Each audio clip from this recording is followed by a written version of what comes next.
If you're in the front row, a lot of comedians are just sort of like saying they can hear a lot of stuff. Just do me a favor, just try not to talk when the comedians are on if you're in the front and stuff like that. Otherwise, we have a rabid tiger that we released that just runs up and down, bites. Give it up for the awesome Hunter Collins, everybody. Let him hear it. Jody Emery is running for election in the Liberal Party here, right? She federally. That's pretty cool. I like Trudeau. I'm a Trudeau guy. I do. I don't know if you guys like Trudeau. You know, people are carrying like pounds of weed and stuff like that, making deliveries. So I like Mark's style of activism. He got a bunch of people, he gave them ferry fare and told them to go and ride on the ferries, and at the same time they took weed oil and they covered it all over their shoes. And then they walked up and down the decks of the ferry, so needless to say, the whole ferry was a hit for the dogs. And so ended that police operation. So I thought, yeah, I got to stick around even after the election and get more involved with this guy. And Mark, I mean, this guy, here's a guy, you know, 5 years in prison for selling seeds. This is absolutely retarded. You know, and not just any prison, but this horrible, disgusting place, like thousands of miles away from his family. That's a serious sacrifice. And, you know, I admire some of the other things he's done. I mean, the money that he gave, you know, getting Washington State, them to legalize marijuana down there, that Jody was working with on the incentive, and to actually have the Crown Attorney come around full 180 degrees and realize that he was wrong, and turn around and endorse marijuana legalization, and worked and became part of the group that made marijuana, or got marijuana legalized in Washington State. This is the guy that locked him up. Oh boy, I tell you, I can't believe Mark's not more pissed off. Because I'd be screaming fucking mad. And, but anyways, if you guys all want to do something, you probably heard me talk about it a lot on my shows. If you really want to make an impression, if you want to do something in the next, you know, 15 months or so, and you want to do something really big and be proud of, get out and vote. It's that simple. You know, you're going to hear a lot of people talk about a lot of things and a lot of history, and there's some other great speakers that know Mark a hell of a lot more than I do. I mean, I sort of knew Mark from afar. I was over on the island where I spent most of my time, you know, activism there. And we go back and forth to Vancouver, obviously, but there's people here that actually work very close with Mark and a lot longer. And you'll hear from them. But you'll probably hear the same thing. I know Dana Larson here is very involved in politics and the NDP and BC NDP and then Sensible BC and getting that initiative going. That was awesome. So yeah, by all means, just, you know, democracy works when we all take part. And just remember, when you do go vote, think of some of those people over in like Egypt, places like that are dying in the streets for just the chance to go what you're going to go and do next year and vote for Justin Trudeau, or the Liberal Party anyways. And let's do something. You know, we've got an opportunity to see pot legalized. We're not going to like the way they do it, but that's okay. We can work on that afterwards. In the meantime, first things first, let's get it legalized. Let's get a tax frame going and normalize it. You know, I want to put in for a rebate on my taxes. So yeah, let's make it, normalize it. You know, we're almost there now.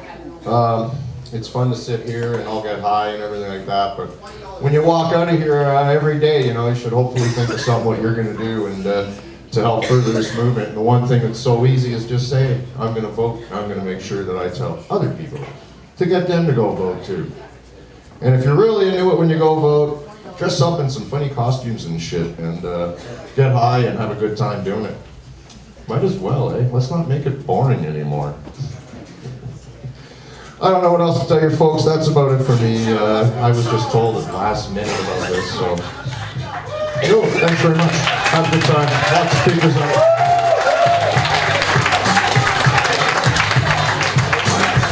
Here we go, man. Opus fucking 420, everybody. Check out his podcast on Pod TV. Absolutely wicked dude. One of the best guys in the weed industry. Our next guest, who we have next? Oh, This dude is known for years and stuff like that. We've always done the Young and Dundas Square festivals. Did you guys see the 420 festival this year? Did you guys go to that shit? It's amazing. We had 15,000 people all smoking weed at once. All the smoke rose up in the air and all these helicopters started crashing into each other and stuff. It was fucking sweet. Do you know what's weird about 420 is that it's also Adolf Hitler's birthday. Do you guys know that? He would hate what happened to his birthday so fucking much. Like, this is not what I had in mind! I wanted destruction. All they do is hug each other. This is bullshit, bullshit. I'm going to kill all of them. All the Jews. You know what? Forget about it. I'm going to go back to art school. Couple history buffs. All right. Hey, I just got a text that they're coming over. Right this very second? I think so. We're still going to have our speakers, but they're on their way in. Okay, so what should I do right now, Chris? Should I bring up Matt, or should I just introduce Mark coming in, or what? However you want to handle it, yo. All right. All right, everybody get naked. That's right. I'm the fucking mayor. You fucking. Okay. So Mark's gonna watch Matt and stuff like that too, right? Chris? Yeah. Okay, cool. So I'll just bring up Matt, one of the best pot activists in all of Canada and Toronto zone. This dude writes. Sorry, you're from St. Kitts actually, but he's Toronto's best writer as far as pot goes. He's always in Now magazine, just really helping the cause. Give it up for the wicked, Mr. Matt Murna, everybody! Yeah! Oh, I swear to God, if you're not wearing a fucking bow tie, I'm gonna be so mad. Okay, cool. Oh, how can you go on after like Hitler jokes, man? Like, fuck. Hitler jokes, and now you're like, here's the mic. And then they're like, all my good material, I had to edit out at the back for the last hour. That was awful. Friendly material, okay.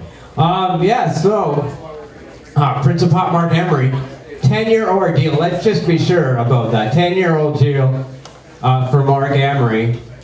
Because it did start, of course, in 2005. So, you know, you live 5 years of what the fuck's gonna happen to me, which I just completed. I just did 5.5 years of what the fuck's gonna happen in my life.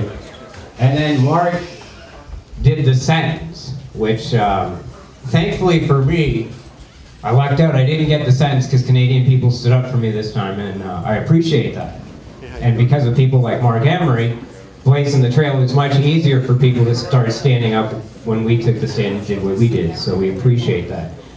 It's quite funny. I'd like to talk to a note to the comedians. I don't know if they had problems with the Vancouverites down front, but British Columbia doesn't understand comedy, and there was a case in the last couple of years. Chris, you're on the mic. Do you remember the case of the guy who's banned from performing comedy in British Columbia? There's a guy who's banned from performing comedy in British Columbia. I kid you not. Guy Earl. When did that happen? 3 years ago, 4 years ago. 3 or 4 years ago. Those are the types of cases that, you know, would get Marc Emery's goat. They just like drive him batshit crazy. Because he's ultimately just like a freedom fighter type guy. I mean, he started in London, Ontario, like hauling people's trash when there was a trash strike. He was just like, I'm gonna go pick up the garbage, or I'm gonna protest this. He did like opened on Sundays when Sunday shopping didn't exist at all. Trust me, Ontario and everywhere else, none of you know this because you're all like not of the age. There was shit to do on Sunday. You know over here, you fucking did, there was nothing. There's fuck all to do on Sunday. Vapor Central wouldn't be allowed to be open on a Sunday. But because of guys like Marc Emery, Sam Snyderman down the street, that's Sam the Wreck Man, the furrier guy, Paul Magner, guys like that stood up and said, you know what? Fuck this not being allowed to shop on Sunday, Retail Sales Act. This year when Mike Layton tweeted, he's like, when Sam Snyderman died, he sent out a tweet, Mike Layton, I remember shopping there on Boxing Day. I was like, you did that illegally, you socialist bastard. But it was guys like Marc Emery that fought it. Now, got his start in London, Ontario. London, Ontario is a tough place. It's still a very tough place for cannabis. Marijuana people in London, Ontario, every fucking 420, London, Ontario, sends out a motherfucking press release that says, don't smoke pot in the goddamn park. It's fucked up in that city. It has been fucked. It's so fucked that 2 years ago at 420, a guy put tobacco in a goddamn bong and the police arrested him for that. I don't make this shit up. I'm not a comedian. I'm not funny. Fucking, it's not funny at all. Everything I just told you is true. And that's what the marijuana zone's about. Is we look at these things and go, holy fuck, this shit is going on. You can't make this stuff up. You can't. You can't make up London, Ontario sending out press releases that say, don't smoke pot at this protest or we'll arrest you. Somehow Marc Emery found out that Vancouver is slower, it's more beautiful, it's quieter and somewhat easier. You can breathe a little easier there. And it also is a bigger Canadian city than London, Ontario is. Has a bigger media presence. So, a fucking guy just picked up from London, Ontario, just packed up and did the same sort of shtick. It was the same fighting spirit in Vancouver, where people were like, man, that's pretty cool. And people caught on to it. They picked up on those ideas. They had smokeouts. Marc Emery paid for them through the sale of marijuana seeds. People don't know this. Well, some people do. The very first marijuana seeds I bought, Marc Emery Seeds Direct, Jordan of the Islands. Fuck, man, that was in we put in a grow, and as Brian O'Gorman said in St. Catharines, we put in a grow. The guy had to fix up the apartment. It was a big apartment, and it was massive. And we're like, yeah, we want to put in a really big washer and dryer right over there. Can you put up the power supply and everything? It was awesome. It was the biggest grow I built. My buddy, we harvested that crop. My buddy moved to Spain. I moved to Toronto for their first time. I remember we got the vial with seeds in the mail. They were like this, a vial with seeds like this. And it was like gold. It was amazing. That's how good Marc Emery is. We started a revolution by selling seeds. That seed empire actually goes a little bit further back. He sold seeds to the mailing list when you went to the High Times Cannabis Cup. And that's when the idea clicked. People need marijuana seeds in Canada. He was a genius. Figured out how to do it. Made it happen. Started up cannabis culture. The first 10 pages of the magazine, for some of us. And there's a guy out there named Adam Rosen who knows that Marc Emery seed catalog up and down like crazy. He's that unique about it. The Marc Emery seed catalog had these little blurbs about these amazing strains. Like, it was just epic. He's like, whoa, I gotta try that one. I gotta try that one. We would just read it. Like, it was unbelievable. It was well written, and it's like, how the hell's that person writing that many great words in such a small space? It's so great. It's so encapsulating. The Marc Emery seed catalog actually then spawned and influenced my Marijuana Smoker's Guidebook. It definitely came right out from that. All marijuana, reviewing and all that. Go back to that seed catalog and you can look and you can go, that's where it all should come from. It's all very well done. Speeding up. I remember the weekend Marc Emery got busted. I remember that weekend. I called Chris Goodwin. I said, I'm going down to the U.S. consulate and I'm going to protest this. The fucking Americans. We protested a lot of Americans back then. Just got the photos. That was the very first time I got arrested, because if you don't know, I swear a lot. I swear a lot. And that was the first time I got arrested, 2005. The last decade I've been spent a long time getting arrested. And I didn't think I'd see him back here on this stage. The last time he was back here, this stage was packed. It was awesome. He did an hour. It was exactly like watching a Jello by Afra concert. It was unfucking believable, the speaking abilities this man has, the passion he has. And I just want to say, welcome back, Marc Emery. Thank you very much for being here.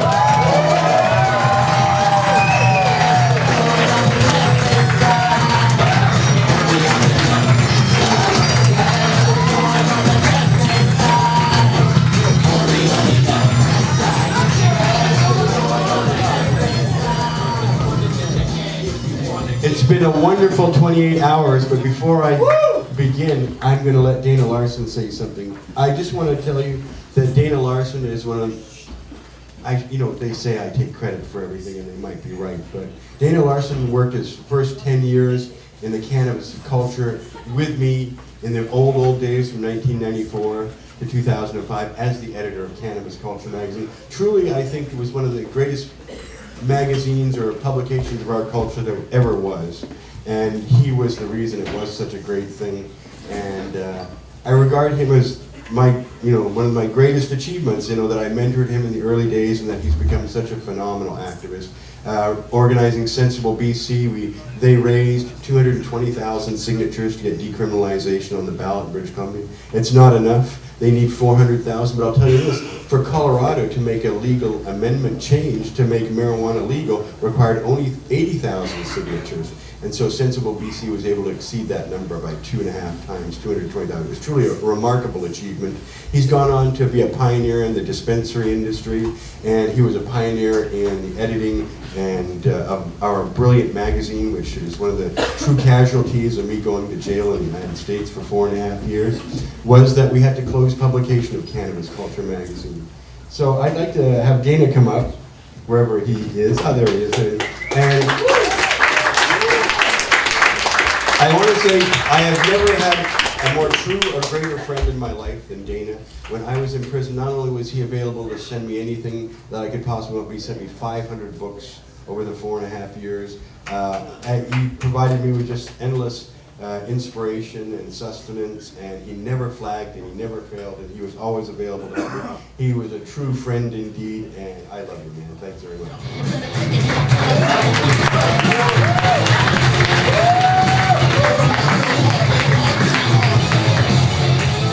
I'm kind of confused. I thought I was going to be introducing Mark, not having Mark introduce me, so it's kind of the opposite of what I was expecting there. But I will reintroduce you then.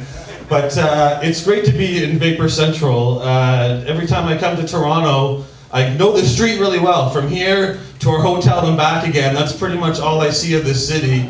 Or 7 West over there, I like eating there. And then on the Global Marijuana March, I get to see a little bit more as we walk around, and we come right back to Vapor Central. But I swear I've never seen very much of Toronto, even though I've been here many times.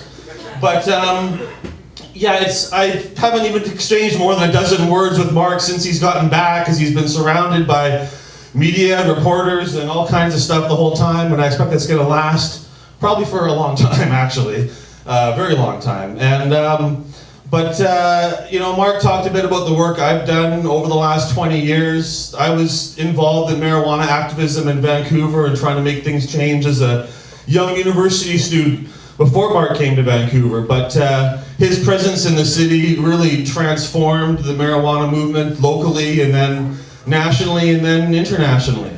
And seeing Mark over the years and working with him and that, and kind of being in the background of his challenges and that, we saw so many times when he was able to rebuild from such dire circumstances, having the police coming in and taking all of his bongs and pipes and vaporizers and seeds, and being reduced to huge debts, and not giving up, not backing down, building, continuing to build, rebuilding, and then coming back stronger than ever before. And doing that again and again from police raids. And it was so frustrating for them to come and take all this stuff and try to shut this guy down, and he would reopen the next day and keep doing it over and over again. And they thought if they went to the Americans and got them to come take him away, maybe that would shut him down. But really, it's just made him and our whole movement stronger than it ever has been before. And so I always think of the Star Wars scene with Obi-Wan Kenobi: if you strike me down, I will return more powerful than you can ever imagine. And I feel like that's really what's happened with Mark during this time, and how people have really come to see him. I remember you telling me very early on, I'm going to make people, marijuana and me, it's going to be all mixed up together. They're going to think of those things. They're not going to be able to think of marijuana without thinking of Marc Emery. And I think you have definitely succeeded in that effort to put those things together and to become a symbol of our movement and of our cause. And people sometimes say, oh, you just want to get high, and that's why you want to legalize pot, just so you can get high. And it's like, I'm already high. I'm already super high. That's not what this is about. I can be as high as I like.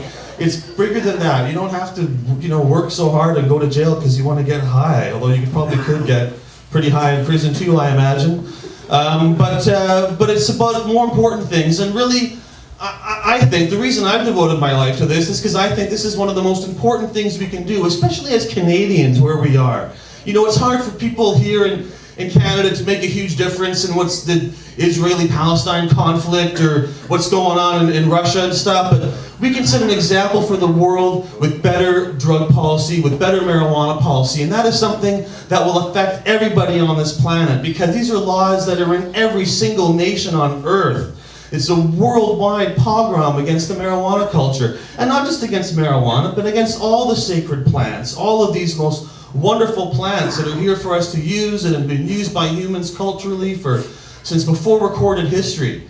And these laws are in place everywhere, and we can make a difference right here. Little Uruguay, everyone's talking about Uruguay. Who even knows where Uruguay is on a map or knows where to find it? But everyone's talking about, they legalized marijuana in Uruguay. It shows what a small country can really punch above its weight in affecting the rest of the world and in providing a positive example for the rest of the world. And although America has beaten us at the state level of legalization, Canada has definitely been a beacon for Americans over the years in terms of activism, in terms of making change, and really in terms of civil disobedience and ignoring those goddamn laws and doing things despite them. Like this beautiful sanctuary that we are in right now, Vapor Central, is such an amazing place, and there's only really a few places in Canada like this, and very few places where you can come and smoke a joint and be with others and not be worried about being charged, not being worried about cops coming to get you or being judged, and being able to be among others of our own kind and our own culture. There's only a few places like that in Canada, and there should be, and there will be, and there are becoming a lot more of those. Yes! But, we haven't got it legalized yet, but over the last 20 years of this crusade, we have made a huge difference. And with Marc leading the charge, we have accomplished so much as a movement.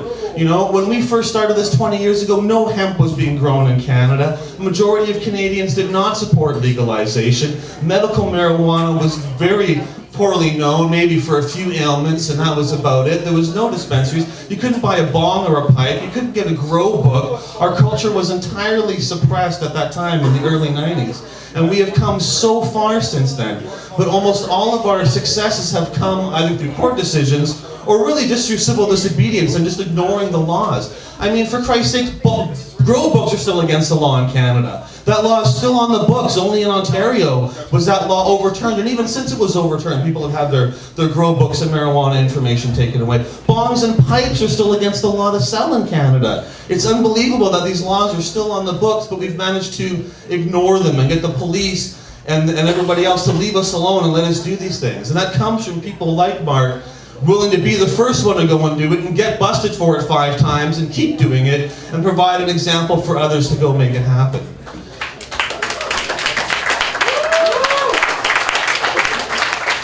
And I've actually been writing a history of cannabis in Canada, and I've learned so much myself about how important this plant was to our country in the 1800s and 1700s, and how it's really been an important part of our history. And looking at the last 20 or so years, it is very historic what we're doing in this country. These are things that are going to be, I think, recorded in the history books in the future, and that our children and grandchildren will read about this transformation and how we ended the war on marijuana and the war on drugs in Canada and then around the world.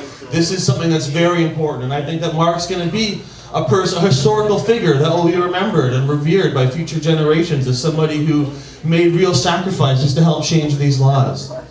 And so that's all I got to say. So it's been an honor to be Marc's friend, to work with him over the years, and I feel kind of very emotional. I don't want to cry or anything, but it's great to have him back in Canada. And I have to say that as someone, it's always been an example for me to maintain a positive attitude in the face of adversity, not to get you down. Remember, like Bill Hicks said, it's all a big ride. We're on a ride, and just enjoy the ups and downs, because you're on an amazing ride. And it's been a wonderful ride these last 20 years, working with Marc Emery, and we got a lot more work to do. I know he's going to get right back at it. But here you go, the Prince of Pot, my friend, Marc Emery.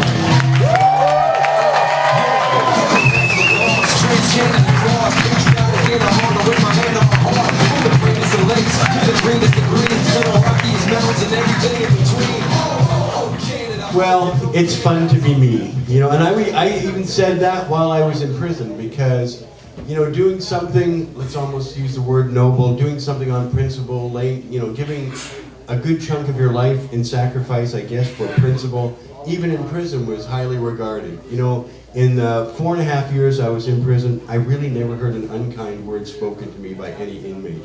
And I was in a medium security prison for almost all of that, and a lot of these people are serving life imprisonment without parole. They've come down from the penitentiary, they're covered in tattoos. They're badass dudes, a lot of them, or at least they think they are. And they're serving horribly long sentences, by and large, for drugs. Mostly methamphetamine, crack, cocaine, but certainly there were many, many people there for marijuana, serving 10, 50, and even in one case, 25 years for marijuana distribution. So I was able to be very productive in jail. I wrote a lot, I blogged, I read a book every week, I had 25 magazine subscriptions, I got the New York Times every day. We learned how to play the bass guitar and was in an outstanding rock and roll band of incredibly talented musicians. And all of them were very patient in teaching me at no charge for anything, music and music principles and how to be a bass guitarist.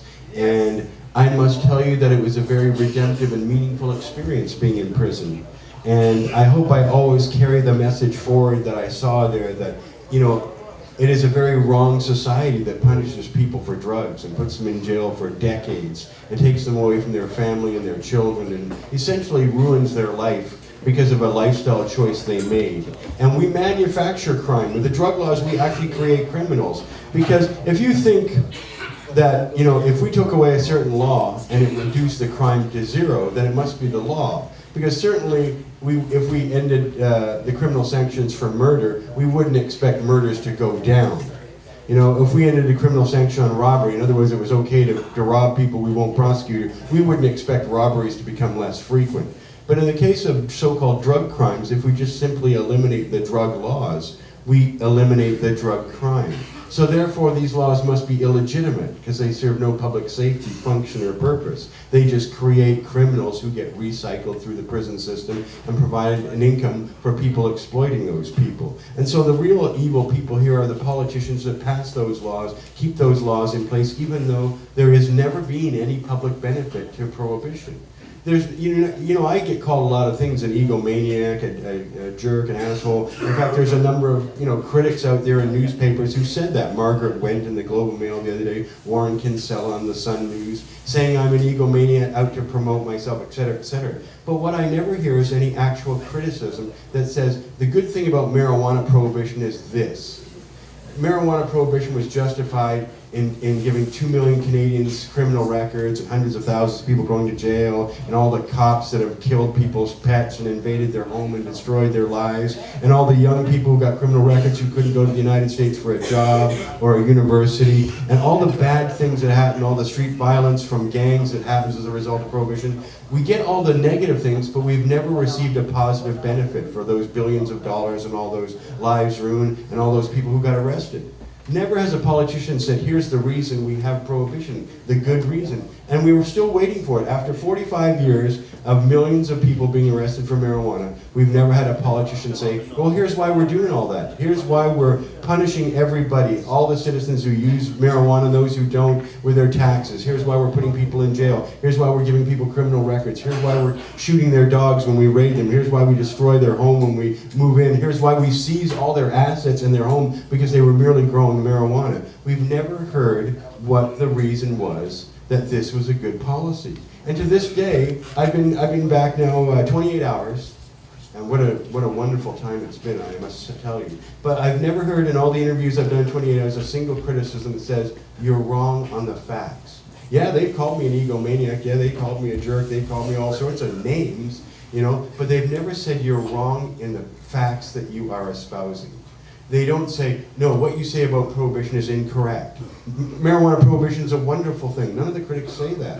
They totally avoid the issue. They just say, oh, Marc Emery, you know, is going to ruin it for Justin Trudeau, or Marc Emery shouldn't be giving advice to the Liberals. And I'm saying, but if what I'm saying is true, shouldn't you be saying the Liberals should embrace him and all the people like him who simply want justice after 45 years for what is indisputably a true assertion? marijuana prohibition has no useful social purpose as political policy in any civilized society. And that's the end of the argument. It's right there. There's no good thing about marijuana prohibition. Why do we still have it? And yet so many of these editorialists will dance around the obvious just to call me names. You know, and you think they'd be more polite in a way, because I spent 4.5 years in jail purely on my principles, purely because I believed in something so substantially I was willing to go to jail, and have always been willing to go to jail. I've been arrested 28 times for marijuana offenses for my beliefs. I've been to jail 23 times. I was jailed as long as 3 months in Saskatoon for just passing one joint at a rally. You know, and then a vindictive judge wanted to send me a lesson. I've tried to get arrested over 50 times for marijuana prohibition, starting back in London, Ontario in 1992, when I gave away High Times magazine right in front of the police station door to force them to charge me for distributing illegal drug literature. You know, I've been trying, and in fact, in the summer of legalization, came to 9 communities in Ontario and smoked a huge 1-ounce joint in front of police stations from Windsor to Ottawa to North Bay down to Hamilton in an attempt to get arrested, to prove to people that the marijuana laws at the time didn't exist, but also to prove that marijuana is a legitimate thing, it's a peaceful lifestyle choice, and we should never have to endure any punishment or discrimination or any kind of abuse because we choose this peaceful lifestyle. So I've been doing this for 22 years. My most recent stint in a U.S. federal prison was for 4.5 years. And I've come through it, and I would say unscathed. I'd like to say I've come through it in better health, in better spirits than I ever was. I feel better about our movement than I have ever felt. The progress that's been made in my absence has been stunning. I hope most people here are fairly young, and I hope you can appreciate what's happened that has never happened before. I mean, the pot people, I will tell you this candidly, privately, we have never had it so good. And we've never had it so good because of the efforts of many people who, along with me, are all the old school fighters who made it this far. It's true that when I started my marijuana activism in 1990, you couldn't get High Times magazine, you couldn't buy a bong or a pipe, you couldn't find any literature about marijuana whatsoever. It was banned. No one talked about it in newspapers. Nobody wrote editorials saying we should legalize it. Nobody was having ballot initiatives. There was no medical marijuana. There was no industrial hemp. There was nothing. There was absolutely nothing. The concept of cannabis culture simply did not exist. People bought their marijuana from a dealer and they went home and they smoked it and they never talked about it. They never had a rally. From 1981 to 1993, if you go and check, there was no Google equivalent for that period, but there was not a single marijuana rally for 12 years anywhere in Canada from 1981 to 1993. The first really major rally to break that was in 1993 in Vancouver. And then, you know, in Vancouver, we invented the 420 and the Cannabis Day celebration. Those are homegrown Canadian holidays. 420 was started in 1995 right beside our store at Victory Square when 2 deadheads came up to me and they said, Mark, can we have a celebration in the park next door on 420? And I said, well, what do you mean? And they said, well, you know, they were deadheads. They were in the Grateful Dead. They used to tour around, and they said, you know, on 420 every day we smoke marijuana in dead culture. And, you know, they started doing it in the store, or the first Hemp BC store in 1994. And as April 1995 went along, they said, can we have a celebration on April 20th? And I said, well, what do you mean? They said, well, can we celebrate 420 and in the park? I said, well, what does that mean? They said, well, we'll just smoke pot all day in the park, and we'll party and have musicians. And I said, what, all day? And they said, yeah. And I said, do you think we could get away with that? And they go, yeah, I think we would. I said, we'll go to the park, we'll take it over, and we'll smoke pot all day and play music, and you think the police are gonna let us do that in the middle of a public park? They said, yeah, I think they do that. And then they said, so will you do that? Is that something you would do with us? And I thought about it, and I said, no, that's far too decadent. We can't spend all day and smoke pot in a park. You know, I mean, the Ayn Rand capitalist ethos inside me just rebelled at the idea. I mean, like, stop producing wealth and go and party all day in the middle of the week because it's 420? And they said, yeah, we could do that. And I said, no, we can't do that. And so they walked away, and they consulted, and then they came back. And they said, well, Mark, even if you don't approve, can we do it anyway? And I thought, well, I do admire initiative. I said, yes, you can go ahead and do your 420. But then they came back, well, can we use you to pay for it? And I thought, I see how this is going. I said, yes, I'll pay for it. And they said, well, can we run the cables from here down to the park to provide all the power for the stage and everything? I said, yeah, we'll do that. So of course, we did the 420, and 200 people came by, and we had a wonderful time all day, smoking pot in the park. The police didn't come by and arrest us. And that's one of the biggest things. And now, and then the following year in 1996, 500 people came, and then the following year 1,000 people came, and now 25 to 30,000 people come. And it's an event emulated all around the world. And we also were the first sponsors of the Global Marijuana March, too, which takes place in Toronto here. That's an invention, by and large, from Dana Beal, High Times Magazine, and our work that made that a worldwide phenomenon that happens every year. And here's one of the most important things I can tell you about activism. What was the motivation for that 420? It wasn't really me. I made it happen with my money and resources and what have you and support.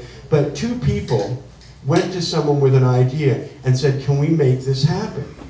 90% of accomplishment in politics is just showing up. Just showing up. All they did came to me and they said, can we do this? And I even said no. And they came back to me and said, well, can we still do it?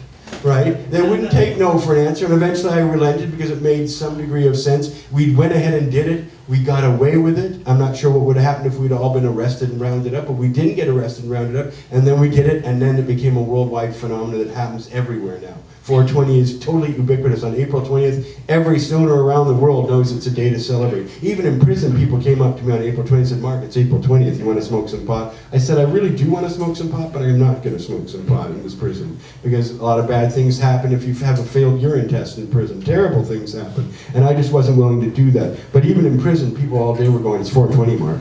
You want to come and join us? No, I don't want to come join us, but I'm glad you're celebrating. You know, and basically, 200 people showed up in 1995 and hung out and smoked pot in that park and established a historical precedent. And that's often all it takes. So never underestimate your ability to make change. Just showing up is one of the most important words of advice I'll ever give any of you. Just show up.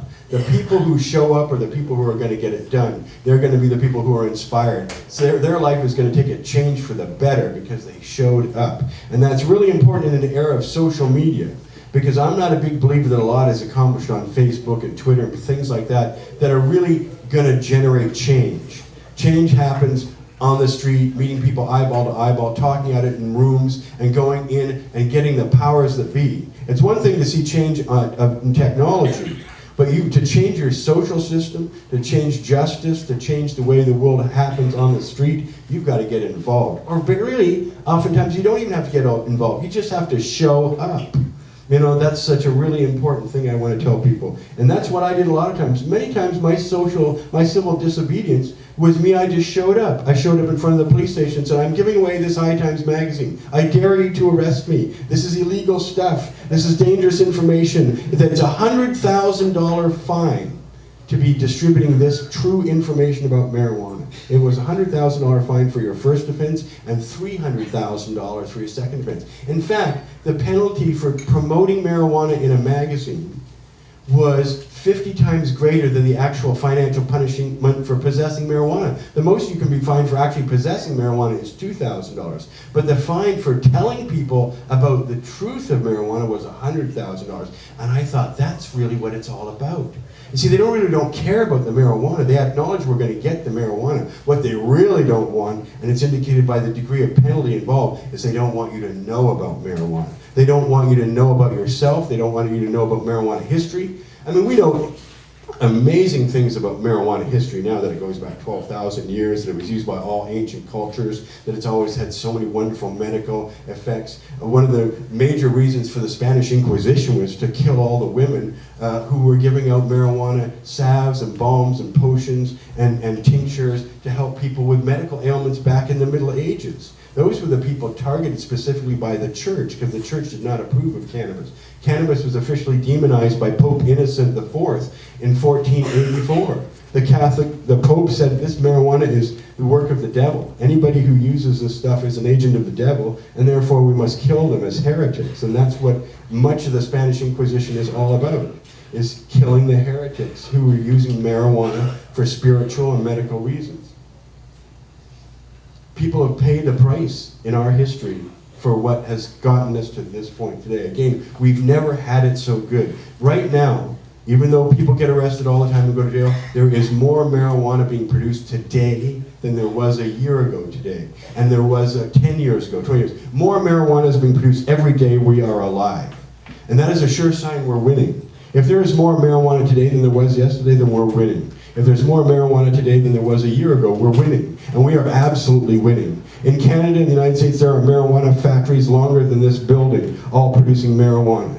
Every day, there's a new licensed provider in Canada somewhere going to be producing marijuana. In Washington, Colorado, there are new stores opening every day selling marijuana. And in the fall, in the first Tuesday in November, Alaska and Oregon and Washington, D.C., of all places, are legalizing the sale and possession of marijuana.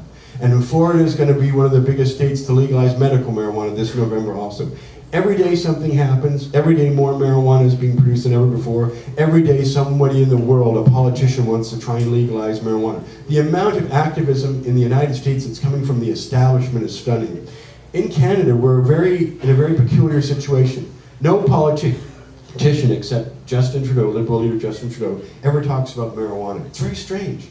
You know, when they legalize marijuana, here's what happens. The federal government just takes it out of the schedule of controlled drugs and substances. It's going to take the Minister of Health 5 seconds to legalize marijuana. He's going to go, today, I removed marijuana from the schedule. Just the same way they made it illegal in 1923 when someone got up and said, Mr. Speaker, I have added marijuana to the schedule. Bang. 5 seconds it took him to make marijuana illegal with no discussion, debate. And they can make it, that's how they made it illegal with 5 seconds of no discussion, debate. Well, that's how we can make it legal too. Mr. Speaker, today the Health Department removed marijuana from Schedule 1. The federal government now has no regulation of marijuana, so we are now entrusting it to the provinces, who officially are legally the people that would regulate the sale of marijuana. And that's how it'll be legalized. It's just, he doesn't have to do anything. He doesn't have to get a vote of the House of Commons, doesn't have to get the Senate to approve anything. Just the Minister of Health just says it's no longer in the schedule. And therefore the provinces will begin to regulate it. Now in the United States, all the politicians from all the states are fascinated with what's going on in Colorado. All that tax money they're collecting in Colorado is earmarked for schools, hospitals, and even law enforcement. It's going to pay for things that people recognize as a necessity, as a good, as something that ought to happen. So Colorado is being investigated by state legislators all over America. They're going to Colorado, they're going to Washington. They're checking out what's happening, and people are coming back and introducing legalization bills in virtually every state legislature. But in Canada, none of our provincial politicians talk about legalizing marijuana. You never hear any of it. There's no debate going on between federal politicians already elected and state and provincial legislatures. Canada has a very cowardly political elected official culture. For some reason, even though the majority of Canadians want to legalize marijuana, no politician really talks about it. That's what in some ways makes Justin Trudeau very, very special. Not only has no leader who could be the Prime Minister ever said, I favor legalization, and that's the policy of my party, and that's the policy we're going to make happen. Not only has that never happened anywhere in Canada before, but we've never had an official party policy like the Liberal Party of Canada's policy is, that specifically says we're going to legalize marijuana, we're going to regulate its consumption and its sale, and we're going to have a regime similar to what is in fact in Colorado. That's the official party policy. Never had that happen before. And we've been misled before. I know why young people are cynical, though they don't think voting makes any difference. You know, 45 years ago, in 1970, August 1970, Prime Minister Pierre Elliott Trudeau, the father of Justin Trudeau, said we're going to decriminalize marijuana. The Ledeen Commission says marijuana is not bad for it, we're going to decriminalize it. But it never happened. And then Joe Clark, the Conservative Prime Minister in 1970, said he was going to decriminalize marijuana. And it never happened. And then Jean Chrétien, more recently, in 2003, said we're going to make marijuana decriminalized with a $100 fine at the most. That's it. And that never happened. And in 2002, we got the Senate's committee, a unanimous committee of 9 guys saying, listen, pot's harmless, it should be legalized. And nothing ever happened. And the man who was in charge of that committee, Senator Claude Nolan, is now the leader of the government in the Senate, and he never speaks about it. You know, Jack Layton came to my home, the NDP leader, in 2003 and said marijuana was a wonderful substance, we ought to legalize it, we ought to make it available under legal circumstances. It was a beautiful speech, and he went on to become the NDP leader, and then he never did anything about it. And so it goes. You know, we're constantly lied to, constantly betrayed by our political leaders, is that we want elected officials, and we've been left holding the bag. 45 years of being lied to, of having this horrible policy of prohibition, this colossal injustice. We've had 2 million Canadians given criminal records. 2 million people were arrested and convicted and given criminal records. Probably up to 3 million were actually arrested, and charges were dropped in many cases, as happens today.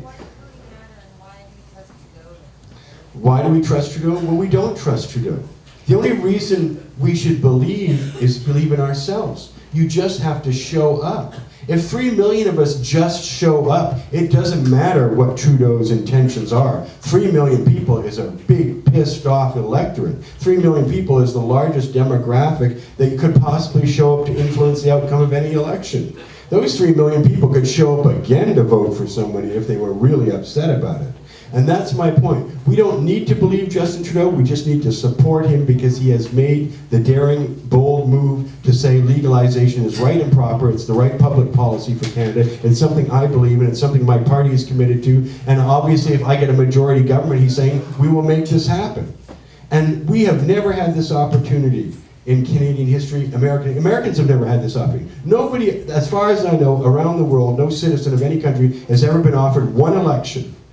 Whereas if you show up, we legalize marijuana the next day. It's all over. Prohibition ends. We win the battle. The war is over. 45 years of people going to jail, being arrested, of cops busting houses, of killing animals, of even killing people, of running roughshod, of gangs. All that ends if you just show up. That one day for 25, 35 minutes, if you just show up and you can get all your friends to go and you can get your family and everybody you know who believes that marijuana should be legalized, if you all just show up, the next day we party forever and ever and ever, and we never look back. We never look back. I mean, that's if you had told me, Mark, you're gonna spend the next 25 years, smoking joints and bongs and selling seeds, and you're going to go to jail for many, many years of your life.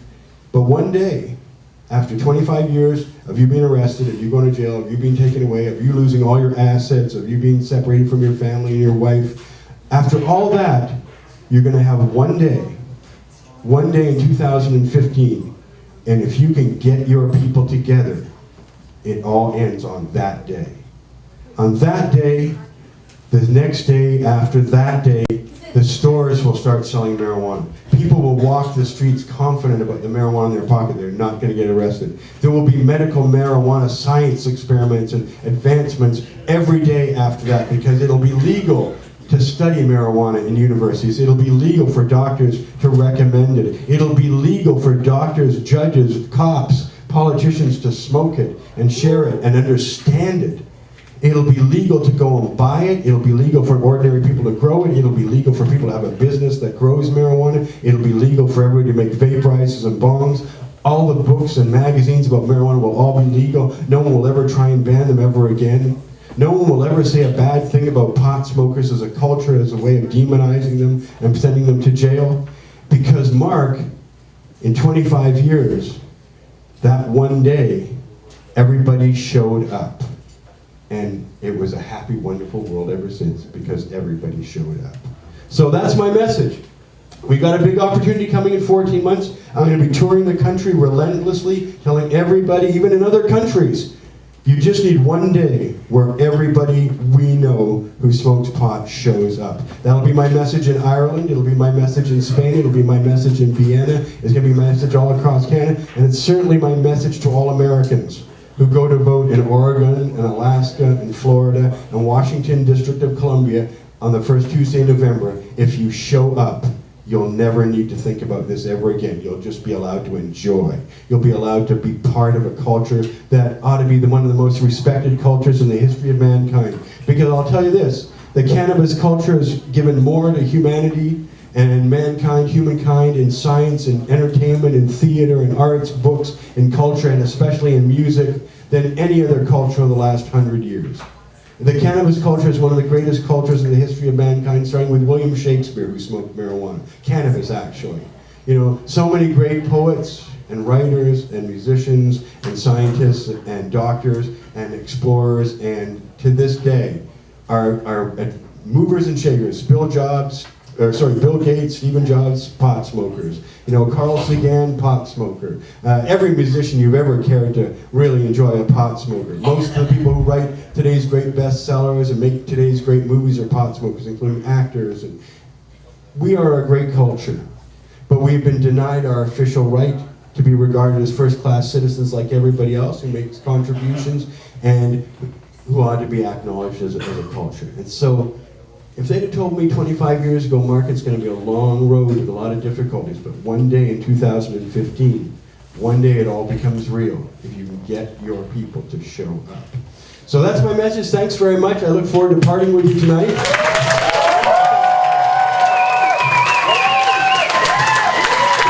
fact, thank you for showing up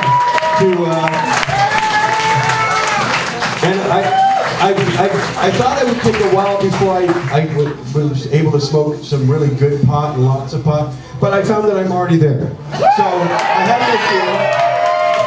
Tonight I am going to smoke a lot of pot, and I expect to be still standing by the end of the evening, but time will tell. Time will tell. And I look forward to meeting all of you. Thank you for coming tonight, and let's party.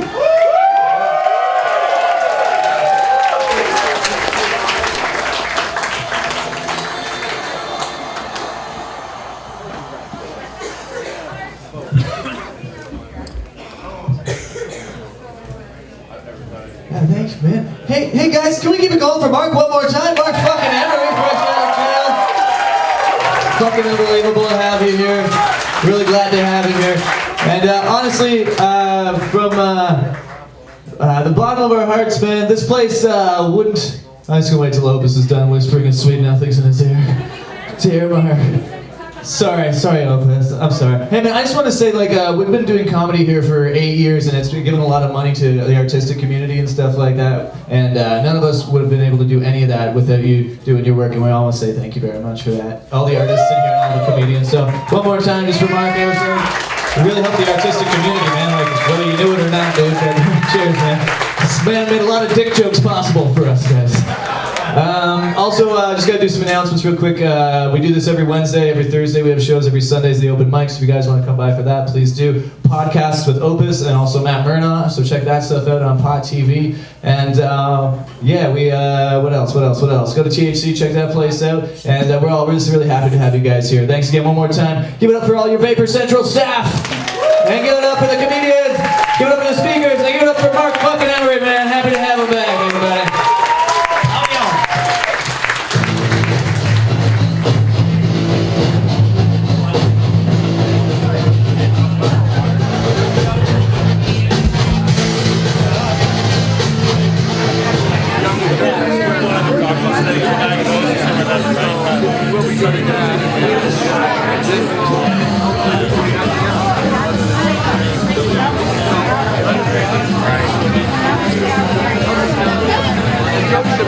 I feel very inspired after today.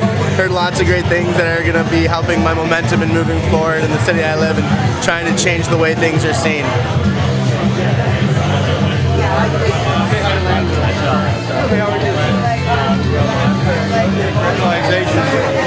A total daily smoking pothead can tell the public, oh, I smoke pot every day. Because right now, people might say, yeah, we should like marijuana. I don't know if I want to go.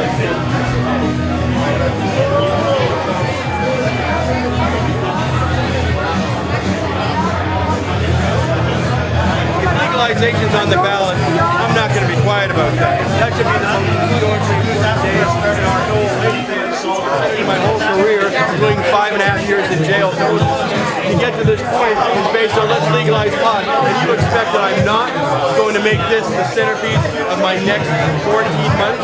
That's absurd.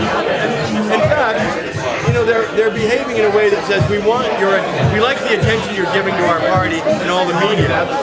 No, I will be knocked on my ass. I'm not doing that. But I will smoke joints. And that's what I don't need after 28 hours, because I'll be lying flat horizontal. Did I hear you'll smoke joints? Yes. There we are. Right. Good answer. I may still end up horizontal, but it'll be a more mellow horizontal.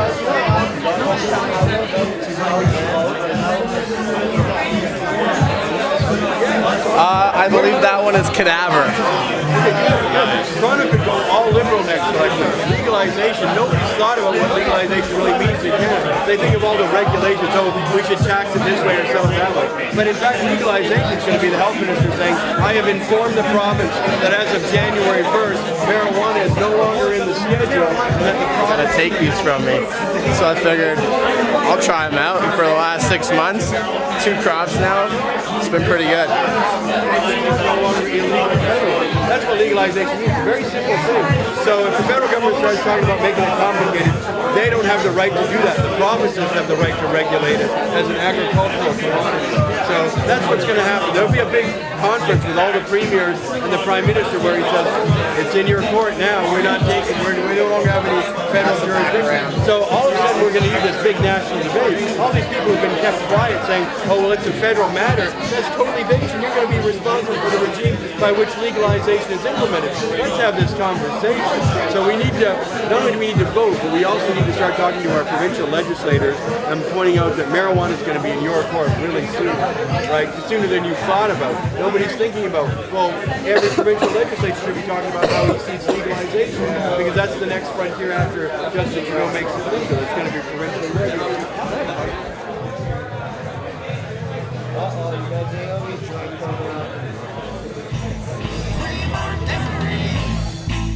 Free ourselves. Free Marc Emery. And free ourselves. Free Marc Emery. And free ourselves. Oh yes, there's other ones too, right?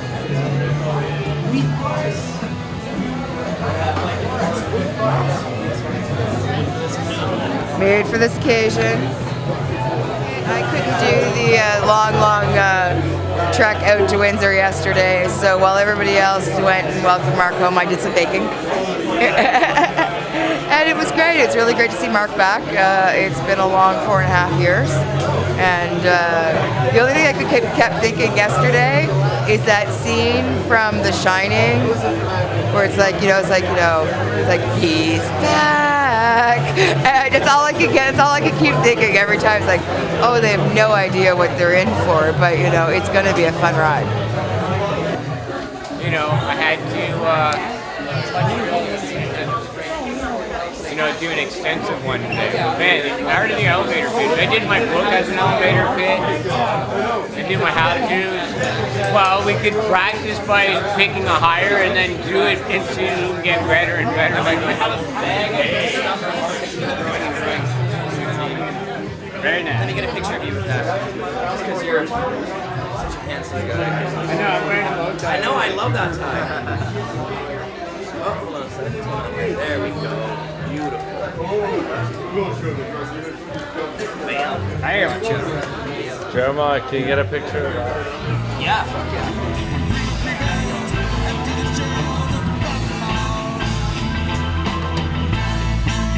Free Marc Emery.